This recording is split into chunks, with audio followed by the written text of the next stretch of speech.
Okay, this is chapter 10 of Good Girl Bad Blood. 10.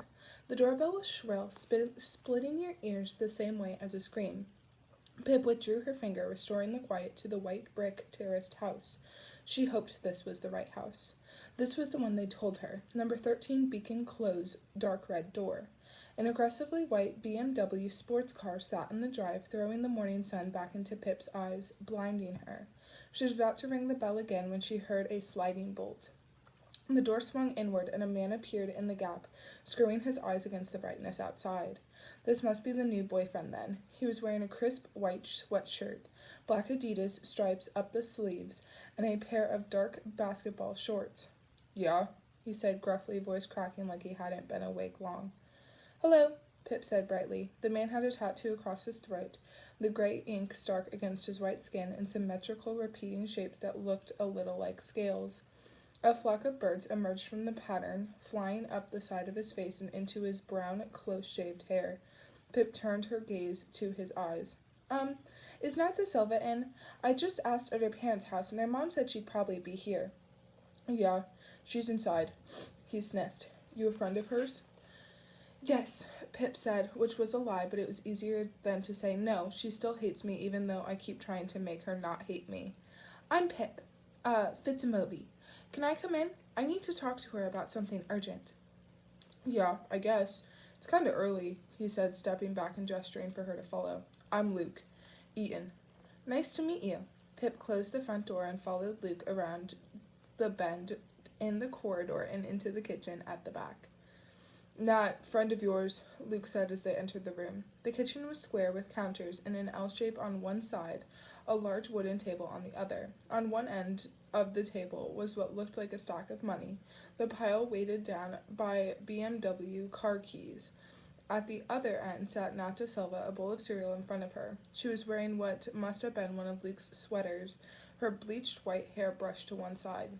She dropped her cereal-loaded spoon and it clattered noisily against the bowl. "What do you want?" she said. "Hi, Nat." Pip stood there awkwardly, trapped halfway between Luke in the doorway and Nat at the table. "You already said what you wanted to say to me at the memorial," Nat said dismissively, picking the spoon back up. "Oh, no, this isn't about the trial." Pip glanced one step toward Nat. "What trial?" Luke said behind her. "Nothing," Nat responded, the words spoken through a mouthful of cereal. "What is it, then?" "It's Jamie Reynolds," Pip said. A breeze came through the open window, fluttering the lace curtain and rustling a couple of brown paper bags on the counter, probably take-out bags. "Jamie's missing," she added. Nat's eyebrows lowered, shading her blue eyes. "Missing? His mom called me yesterday, asking if I'd seen him. He still hasn't turned up?" "No, and his family's really worried. They filed a missing persons report yesterday, but the police aren't doing anything about it." "My brother, you mean?" Pip had walked right into that one. "Well, no. I spoke to Detective Hawkins. He said there's nothing they can do, so the Reynoldses asked if I would investigate." "For your podcast?" Nat said, that last word full of spite, hardening the consonants, sharpening them to a point. "Well, yes." Nat swallowed another bite of cereal. "How opportunistic of you," Luke snorted. "They asked me to," Pip said quietly. "I'm guessing you won't want to do a recorded interview." "Perceptive, too," Nat said, milk dripping onto the table as another spoonful hovered between her mouth and the bowl. "Jamie told his brother he was going to your house, your parents' house, after the memorial to spend the evening with you." "He was supposed to. He never showed up." Nat sniffed, glancing quickly up at Luke. "Never texted to say he wasn't coming. I waited, tried to call him." "So the last contact you had with Jamie was at the memorial. In person?" "Yes," Nat crunched another mouthful, "until just after Andy's friend spoke, when I noticed Jamie staring into the crowd on the other side trying to see something. I asked him what was up, and he said, 'I've just seen someone.'" "And," Pip said, just when Nat paused for too long.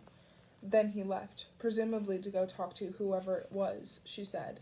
That's when Pip had last seen him too, jostling her as he made his way to the other side of the crowd, a strange intensity on his face. But who was he moving toward? "Do you have any idea who the someone he spotted was?" "No," Nat said, stretching her neck with an audible crack. "Can't be somebody I know, or he would have said their name. He's probably with whoever that someone is. He'll come home. Jamie's like that. Very all or nothing.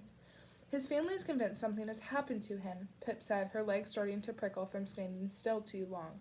That's why I need to work out his movements during and after the memorial. Find out who he interacted with on Friday night. Do you know anything that might help? She heard an inward breath behind her from Luke before he spoke. That's right. Jamie's probably just staying with a friend. I'm sure this is a lot of trouble over nothing. Do you know Jamie? Pip half turned to look at him. Nah, not really, only through Nat. They're good friends. If she says he's okay, then he's probably okay. Well, Nat started. Were you at the memorial? Pip asked Luke. Did you see... Nah, wasn't there. Luke clicked his tongue. Never knew either of those kids, so no, didn't see Jamie. Didn't actually leave the house at all on Friday. Pip nodded at him, then turned back to the kitchen table. As she did, she caught just the tail end of the expression on Nat's face. She was looking up at Luke, hand frozen in mid-air on its way back to the spoon, mouth slightly open like she started to speak but had forgotten how. Then her eyes flicked to Pip, and the expression immediately dropped out so fast that Pip wasn't sure she'd really seen it at all, nor what it might mean. So, Pip said, watching Nat more closely now. Was Jamie acting strange that night, or in the weeks before? I don't think so, said Nat. I haven't heard from him much lately. Have you been texting? Late-night phone calls? Asked Pip. Well, not... Nat started to say, but then she suddenly abandoned her cereal, sitting back with her arms crossed. What is this? She said, her voice jagged with anger. Are you interrogating me? I thought I was just telling you when I last saw Jamie, and now it's sounding like you suspect me of something. Like last time. No, I'm not. Well, you were wrong before, weren't you? So learn from your mistakes. Nat pushed her chair back, and it screeched on the tiles, cutting right through Pip. Who made you the vigilante of this crappy town anyway? Everyone else might be happy to play along, but I'm not. She shook her head and dropped her pale blue eyes. You're leaving now. I'm sorry, Nat, Pip said. There was nothing else she could say. Anything she tried only made Nat hate her more. And there was only one person to blame for that. But Pip wasn't that person anymore, was she? That yawning feeling opened up in her gut again. Luke led Pip back down the hallway and opened the front door. You lied to me, he said as Pip passed, a hint of amusement in his voice. Said you were friends. She screwed her eyes against the glare from Luke's car, turned back, and shrugged. Thought I was good at spotting liars. His grip tightened around the edge of the door. Leave us out of it, whatever it is you're up to. You hear? I hear. Luke smiled at something and closed the door with a sharp click. Walking away from the house, Pip pulled out her phone to check the time. 10:41 a.m. 38.5 hours missing. Her home screen was piling up with notifications from Twitter and Instagram, more coming in as she watched. The scheduled post on her website and social media announcing the second season of the podcast had gone out at 10:30. So now everyone knew about Jamie Reynolds. There really was no going back. A few emails had come in too. Another company inquiring about sponsorship. One from Stanley Forbes with 22 attachments to subject line reading memorial pictures. And one from 2 minutes ago. Gail Yardley, who lived on Pip Street. Hello, Pippa, it read. I've just seen the missing posters around town. I don't remember seeing Jamie Reynolds that evening, but I've had a quick look through my photographs from the memorial and I found him. You might want to take a look at this photo. Case Notes 2. It's unmistakably Jamie standing there in Gail Yardley's photo. The metadata tells me the photo was time-stamped at 8:26 p.m., so here Jamie is, undisappeared 10 minutes after I last saw him. Jamie is almost facing the camera, and that itself is the strangest thing about the photograph. Everyone else, every other face, and every other pair of eyes are all turned up, looking at the exact same thing. The lanterns for Andy and Sal hovering just over the roof of the pavilion during this sliver of time. But Jamie is looking the wrong way. His pale freckled face is in the near darkness, at a slight angle to Gail's camera, looking at something behind her, or someone. Perhaps the same someone he told Nat De Silva about. And his face, there's something there I can't quite read. He doesn't look scared per se, but it's something not far off. Concerned, worried, nervous. His mouth is hanging open, eyes wide with one eyebrow slightly angled up, like he could be confused about something. But who or what caused this reaction? Jamie told Nat he'd spotted someone, but why was it urgent enough for him to fight through the crowd during the middle of the memorial? And why is he standing there, presumably staring at that someone instead of joining them? There's something strange about this. I flick through Stanley Forbes' photos.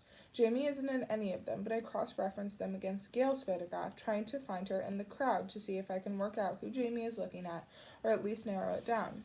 Stanley has just one photo pointing that way, time-stamped before the memorial began. I can see the Yardleys standing on the left, a few rows from the front. I've zoomed in on the faces behind them, but the photo is taken from a distance, and it's not very clear. From the police uniforms and shiny peaked hats, I can tell Daniel De Silva and Soria Bruduski are standing next to the Yardleys. That dark green blur beside them must be Detective Hawkins. I think I recognize a few of the pixelated faces behind as people from my grade, but it's impossible to tell who Jamie might have been looking at. Plus, this photo was taken an hour before the Jamie photo. The crowd might have shifted in that time. Record these observations later for episode 1. The photo, coupled with Nat's evidence, has certainly opened up a lead to focus the investigation on. Who is the someone Jamie went to find in the crowd? They might know something about where Jamie went that night, or what happened to him. Other observations. Jamie must have been distracted by something or someone that night because he doesn't go to Nat's house as planned or even text her to say he isn't coming. Is what we see in this photo the start of that distraction? Jamie's recent late-night phone calls and constant texting haven't been with Nat De Silva unless she just didn't want to say so in front of Luke. He is pretty intimidating. That expression on Nat's face when Luke said he hadn't left the house at all on Friday. Might be nothing, might be a couple thing between them that I don't understand, but her reaction seems significant to me. Most likely has nothing to do with Jamie, but I should note down everything. Do not mention in podcasts. Nat hates me enough already.